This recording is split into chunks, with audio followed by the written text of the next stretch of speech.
para permitir un mejor trabajo del corazón. A esto se agrega una atenuación de la alta presión arterial pulmonar que ocurre en el ser humano y otros mamíferos y que es una limitante a la adaptación a la altura. Sus tejidos parecen tener también una mejor capacidad para la utilización del escaso oxígeno que caracteriza el ambiente de las altas montañas y que es el factor limitante fundamental de la vida en el medio hostil. No es sorprendente entonces que estos animales que puedan vivir tanto en el desierto de Atacama de gran aridez como en las altas montañas andinas. Se debe señalar además que en ellos no ha sido descrito el mal de montaña agudo o crónico que afecta a los mamíferos introducido en los Andes durante la conquista española. Hay, sin embargo, un hecho que no debe ser olvidado y sobre el que a menudo no se piensa. La altura es un medio muy agresivo e incluso los camélidos, si bien es cierto que toleran la altura, también pagan un precio por vivir en ella. Uno de ellos es la baja fertilidad. Supongo que esta es una limitación fisiológica que se adquirió con el estrés de la altura. Pues hay estudios que demuestran que hay una fertilidad diferencial según la altitud y la causa de ello evidentemente es la intervención del hombre. Por otro lado, la tasa de mortalidad en la altura entre los camélidos jóvenes es muy alta. Es cierto que hay una serie de factores que intervienen en esto, pero no cabe la menor duda que el climático debe ser uno de los más importantes. Es por eso que los camélidos han generado algunos mecanismos que mitigan esta dificultad, como es, por ejemplo, la aparición durante el día. Pero es un hecho que en este fenómeno se mezclan dos factores culturales, climáticos y de altitud, pues se ha constatado que mientras en el hábitat de altura los camélidos paren solo de enero a marzo, cuando viven en los Estados Unidos de América lo hacen a lo largo de todo el año. Pero hay otra leyenda que se ha creado con respecto a los camélidos domésticos y a la cual quiero referirme brevemente. ¿Fueron ellos animales de monta? Aunque pudiera parecer absurdo, he dedicado buena parte de uno de los capítulos de mi libro a este tema, pues nadie lo había tocado antes en forma integral, aunque debo decir que aún hay mucho trabajo por hacer. He buscado al azar un libro que trate sobre la cultura moche, el de Elizabeth Benson, una de las investigadoras que ha trabajado seriamente sobre la vida de los mochicas. En una de las páginas de su obra se ve la fotografía de un recipiente escultórico de cerámica de estilo moche que muestra una llama que lleva un bulto y encima de este hay un hombre extendido. La leyenda de la fotografía reza así: hay representaciones ocasionales de un hombre sobre el lomo de una llama. Sin embargo, una llama no puede cargar a un hombre muy lejos, especialmente cuando está cargada con alforjas. El significado de estos recipientes queda misterioso. Frente a esta aseveración se pueden plantear dos preguntas fundamentales. La primera es si Benson tiene la razón o no. Y debo añadir inmediatamente que la gran mayoría de autores que han tocado el tema han tomado la misma posición de Benson o han sostenido, siguiendo al arco Hoyle, que solo los inválidos eran cargados por llamas. Y la segunda pregunta es si los mochicas nos han representado un hecho real de sus tiempos o es una versión idealizada de algo que desconocemos pero que para ellos tenía un valor. Para mí la respuesta es muy clara. Benson se equivocó y lo que han representado las esculturas en cerámica que nos han dejado los mochicas son actividades reales que se desarrollaron en aquellos tiempos.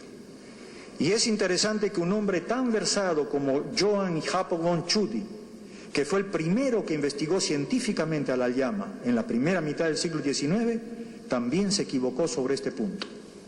Veamos las razones que me llevan a estas conclusiones. Debo señalar en primer lugar que las representaciones de llamas con hombres montados no son tan escasas como Benson creía. Basta revisar las colecciones de los museos para darse cuenta de eso. Luego, la autora no ha señalado que hay diferentes formas de montar a las llamas y finalmente, tercero, que tampoco es cierto que una llama no puede llevar a un hombre muy lejos. A este respecto hay un fenómeno muy interesante y que hasta ahora para mí no tiene explicación. Me refiero al hecho que solo en la costa norte donde se han encontrado representaciones de hombres montados en llamas. Con la excepción de una estatuilla en plata sin procedencia, no conozco ninguna otra representación de esta naturaleza en las culturas costeñas del centro o del sur y de nuestras serranías. Admito que en este sentido no he podido hacer un estudio exhaustivo y que cabe la posibilidad que esté equivocado. Las primeras representaciones son las que aparecen en la cerámica mochica, y la forma de montar a los animales muestra variantes. Pues se montaba tanto animales con carga como sin ella. Sobre los animales cargados, con un bulto que iba colocado transversalmente sobre el lomo de la bestia, el hombre, que iba siempre boca abajo, se echaba longitudinalmente, pero en sentido inverso al andar del animal, y para no caerse, se sujetaba en una forma muy original, cogiendo con las piernas el cuello de la llama y con las manos la cola o las partes traseras de esta. Las bestias sin carga eran montadas igual que los caballos, pero sin montura o boca abajo sobre el lomo, pero en sentido transversal. Aparentemente tanto los animales de carga como los de monta eran manejados de la misma manera. De ella había también variantes. Las más comunes eran por medio de un aparejo a manera de cabestro o por una soga que iba fijada por medio de una perforación a una de las orejas del animal. Hemos encontrado una forma distinta de montar a la llama sin carga, pero esta corresponde a la cultura chimú. En este caso el jinete, y permítaseme el barbarismo, va arrodillado sobre el lomo del animal y lo maneja cogiéndolo por la oreja. Y hay una forma más, pero que no es clara, en la que parece que el hombre está parado sobre el lomo de la bestia o va sentado sobre algo. Considero que no puede haber ninguna duda que por lo menos en la costa norte el montar a las llamas no era una práctica ocasional. Insisto que es necesario realizar un estudio más detallado sobre las otras culturas de los Andes centrales para ver si hay algún indicio que esta costumbre estaba más difundida, aunque por el momento no lo parece. Si bien es cierto que en los cronistas no hay una gran cantidad de información sobre este tema, sin embargo ella existe. Así, por ejemplo, Gómara, al hacer una descripción de los carneros de carga, como los llama él, dice: y aún sufren hombre encima. Y Cieza de León, al referirse a la contienda que hubo entre los grupos étnicos ecuatorianos Otávalos y Carange, cuenta como los primeros, para confundir a los segundos y hacerles creer que se trataba de españoles, ordenaron a su gente subiesen en los mayores de sus carneros. De las casas también nos dice, cuando escribe sobre las llamas, que otras veces caminan los hombres encima de ellas. Y Zárate, cuando relata el viaje que hizo a Chile Diego de Almagro, dice que a las ovejas de la tierra también las han impuesto los españoles, en que lleven una persona cabalgando 4 y 5 leguas en un día. En este caso, no sabemos a qué legua se refiere el cronista. Si fueron las comunes, se trataría de una distancia de 22 a 28 kilómetros. Si se pensó en las castellanas, sería entre 17 y 21 kilómetros. Me parece muy importante que el padre Cobo, si bien es categórico en afirmar que las llamas no fueron empleadas como animal de monta, sin embargo admite que pueden ser empleadas como tales. Pues él escribió: aunque pueden llevar una persona, nunca sirvieron de caballería a los indios, y menos ahora que hay copia de caballos, jumentos y mulas. Pero no hay que olvidar, sin embargo, que Cobo escribió a principios del siglo XVII, cuando ya se habían introducido muchos animales nuevos en los Andes y los españoles no necesitaban recurrir a las llamas para sus trajines. Pero no cabe la menor duda que el testimonio más importante es el que nos ha dejado el cronista tudesco Ulderico Schmidl. En el siglo XVI, cuando participó en el descubrimiento del Río de la Plata y el Paraguay, los acontecimientos que él nos narra en su libro corresponden exactamente al lapso que se extiende entre 1534 y 1554. Schmidl participó en la fundación de Buenos Aires en 1536, luego con un grupo de españoles remontó el Paraná buscando el río Paraguay. Y es ahí que se encontraron con un grupo de indígenas que él describió, los carios, que son los guaraní. Y al tratar de sus animales anotó que había ovejas tan grandes como mulos. Prosiguieron el viaje dirigiéndose hacia el Chaco Central, y cuando llegaron al lugar donde vivían los payagüés, especifica que les ofrecieron, entre otras cosas, carne de oveja india. Siguieron las andanzas subiendo hasta las cabeceras del río Paraguay, cerca de lo que es hoy la frontera de Bolivia con el Brasil, y posteriormente, en 1548, volvieron a remontar el Paraguay hasta llegar al sur del río Bermejo, en lo que en la actualidad es la frontera entre el Paraguay y la Argentina, y llegaron hasta los pies orientales de la Cordillera Real y la Sierra de Misiones. Ahí vivían los maipais, y siempre al decir de Schmidl, ellos tienen ovejas indias. Pero aquí, la descripción de este soldado alemán con alma de escritor nos dice dos cosas muy importantes. En primer lugar, y son palabras de Schmidl, las ovejas que llaman amida y de las cuales hay dos géneros, los domésticos y los montarraces, las usan como bestia de carga y como monturas.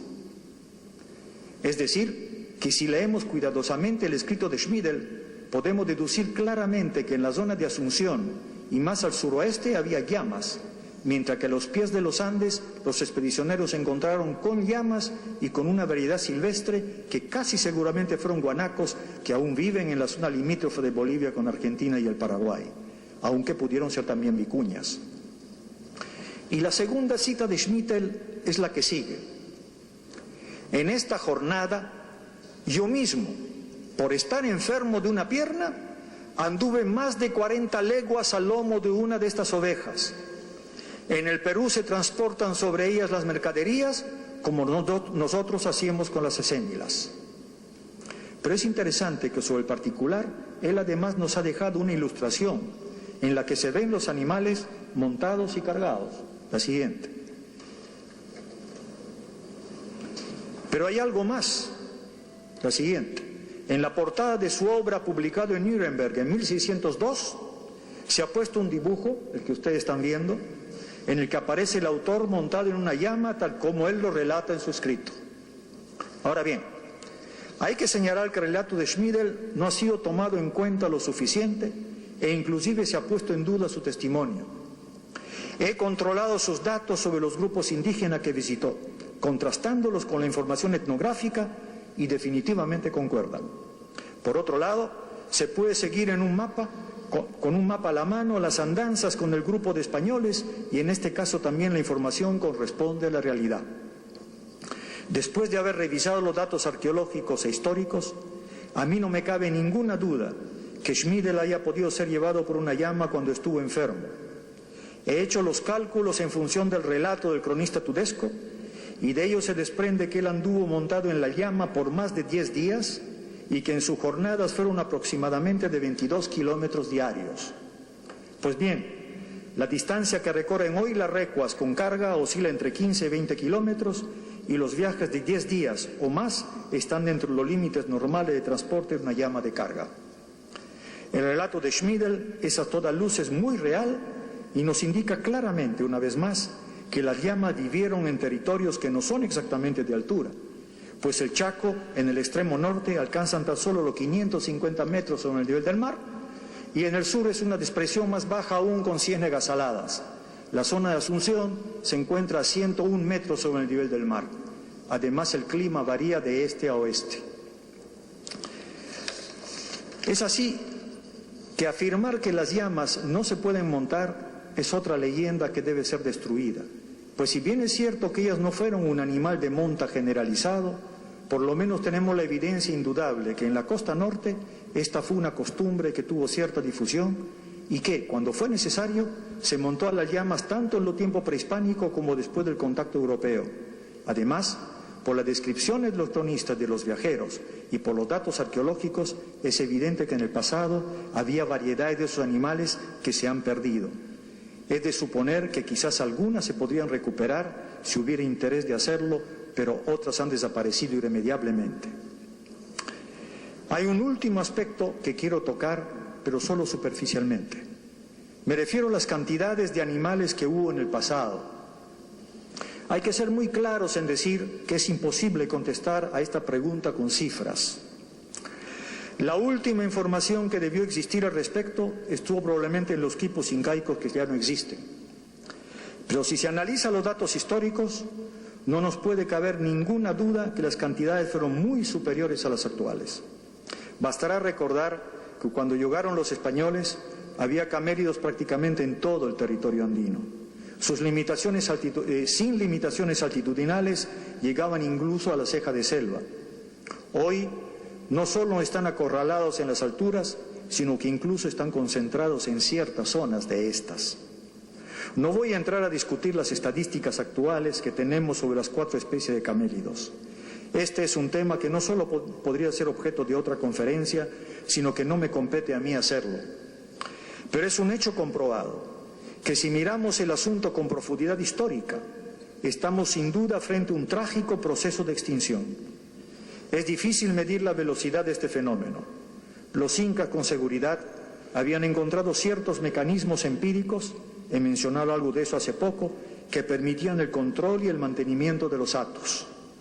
Este balance se rompió al momento que llegaron los europeos.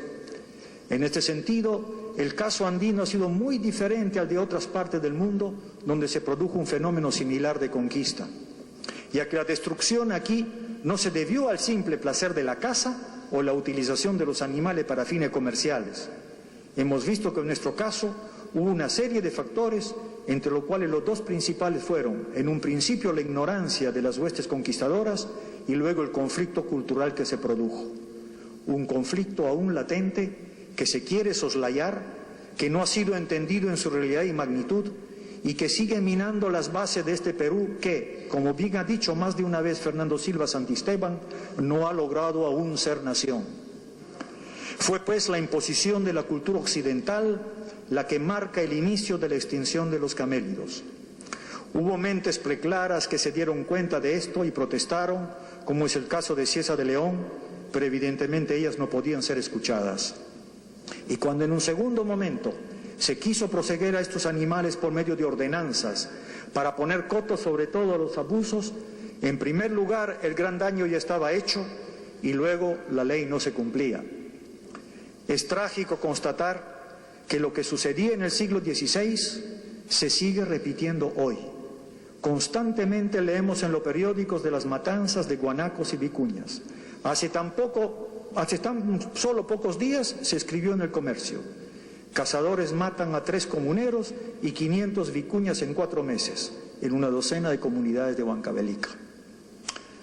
No he podido, por razones de tiempo, estos estudios requieren de muchos años de investigación, hacer un seguimiento de los múltiples problemas que intervienen y que de alguna manera inciden sobre la vida de los camélidos en los tiempos republicanos. Además, ello estaba fuera de mis metas reales. Ojalá alguien de los jóvenes se decida hacerlo. Pero si bien es cierto que no todos los autores están de acuerdo, yo diría que la mayoría creen que tanto la llama como la alpaca en nuestro territorio están en vía de extinción. En lo que a la vicuña se refiere, si bien pareciera que este peligro se ha alejado, la caza furtiva y el tráfico ilícito de sus productos sigue siendo una amenaza latente. Con respecto a los guanacos, todo nos hace pensar que la situación es dramática. Quisiera terminar trayendo a colación 3 noticias que aparecieron recientemente en El Comercio y cuya importancia y gravedad probablemente no ha sido aquilatada por la gran mayoría de lectores. Decían así: la carne y fibra de alpaca cobran interés internacional. El jefe del Consejo de Camélidos Sudamericano dijo que contrabando de auquénidos continúa. Segunda noticia: Inglaterra cría 3.000 alpacas con mira a producir lana. Sigue el contrabando de camélidos a Chile, principal abastecedor de Europa. Y finalmente, las alpacas invaden praderas de Nueva York. Es que hay algo que en nuestro medio o no se sabe, o no se quiere que se sepa, o de lo que hablamos sotoboche. Me refiero a que en este momento hay una corriente muy fuerte en muchos países del mundo que tienden a fomentar la crianza de camélidos domésticos. Y si bien en algunos lugares esto está en sus inicios, en otros ya ha logrado un desarrollo que, si sigue, va a tener seguramente mucho éxito. En los Estados Unidos de América hay en este momento más de 20.000 alpacas y alrededor de 140.000 llamas. Pero ellas están siendo criadas también en Canadá, en Australia, en Nueva Guinea. Me han referido que incluso en Japón, aunque no tengo información segura. Pero en Europa ya está implementándose la crianza de estos animales en Francia, en Gran Bretaña, en Alemania, en Suiza y en Italia. Lo están haciendo también en Rusia y en Israel. Este último caso es interesante, pues el criadero de alpacas está en el desierto del Negev, y es justamente en el norte de este desierto, en la localidad de Tel Yemej, que los arqueólogos han encontrado los restos de más de 500 huesos de camello de los tiempos asirios, es decir, entre los 675 y 600 años antes de Cristo. Esto me parece significativo. Y debo insistir sobre un hecho, y es que hasta ahora no tengo ninguna noticia que señale que en alguno de estos lugares la crianza ya ha presentado alguna dificultad.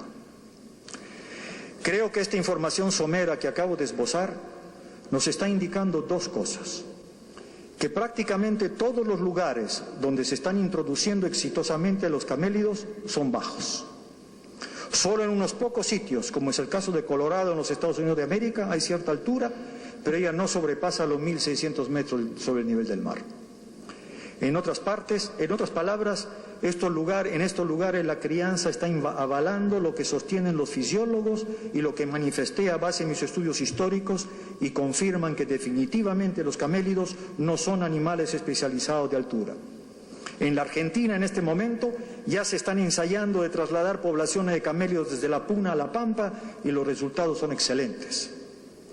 Pero el segundo punto nos está señalando algo que desde mi modesto punto de vista, y me gustaría equivocarme, es sumamente grave.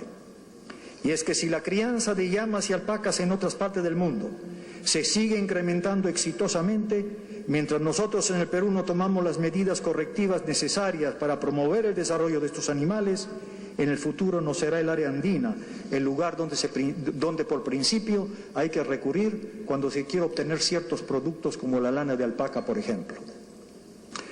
He visto con gran satisfacción la reciente protesta de Alfonsina Barrionuevo sobre este tema. Ella concluye preguntando: ¿hasta cuándo seguiremos viendo en otras vitrinas lo que fue nuestro? Les dejamos la respuesta a los organismos estatales, pero nos quedamos con la amarga sensación de que estamos hablando al viento. Dije muy claramente al principio de esta conferencia, e insisto ahora, que iba a tratar el tema dentro de las limitaciones del entrenamiento que tengo como arqueólogo, de modo que no soy la persona indicada para hacerle propuestas ni a los organismos estatales, que tienen la responsabilidad de velar sobre nuestra fauna, ni a los biólogos, ni a los criadores de camélidos. Lo que sí he querido decir y hacer es poner a disposición de todos ellos los hechos concretos que se dependen del estudio de la evolución de los camélidos, para que quede claro que la ecología de estos animales a lo largo del tiempo ha ido variando y que la actual dista mucho de ser la original. Y sobre todo, he querido demostrar, y esto sí creo haberlo logrado, es que el factor de este cambio no ha sido ambiental, no ha sido por causas naturales, sino fundamentalmente debido al hombre. Él es el gran responsable de haber llevado a los camélidos a vivir en la altura y de haberlos relegado en un nicho ecológico hostil para los seres vivientes. En un momento como el presente, el que la protección del medio en el que vivimos es uno de los paradigmas de nuestros tiempos, no podemos no volver la mirada hacia nuestros camélidos, ya que ellos en el pasado han jugado un rol de fundamental importancia en la protección de los suelos de los Andes, evitando la erosión, fertilizando la tierra y ofreciéndole al indígena una buena parte de su sustento. Me complace poder demostrar que la arqueología no es el mero estudio del pasado, sino que puede ser la guía para forjar mejor nuestro futuro. Cuando terminé de escribir mi libro sobre los camélidos sudamericanos, no encontraba la frase adecuada para el colofón. Hoy he vuelto a releer esas líneas y pienso que siguen vigentes, pues no creo que la situación ha cambiado. Permítanme repetirlas. Hay estudiosos como Franklin que son optimistas sobre el futuro de los camélidos. Nosotros quisiéramos compartir este optimismo, pero por lo que hemos podido ver a lo largo de estos años que nos hemos dedicado al estudio de estos animales, no podemos hacerlo. Es por eso que queremos terminar con una frase de Flannery que encierra una trágica y dura realidad. Privados de la protección del Estado Inca e inclusive de la prevención de las calamidades por los rebaños Apsi, es decir, por los hatos de la comunidad, los camélidos pueden apelar solamente a sus guamanis, en otras palabras, a los espíritus guardianes de la comunidad. Muchas gracias.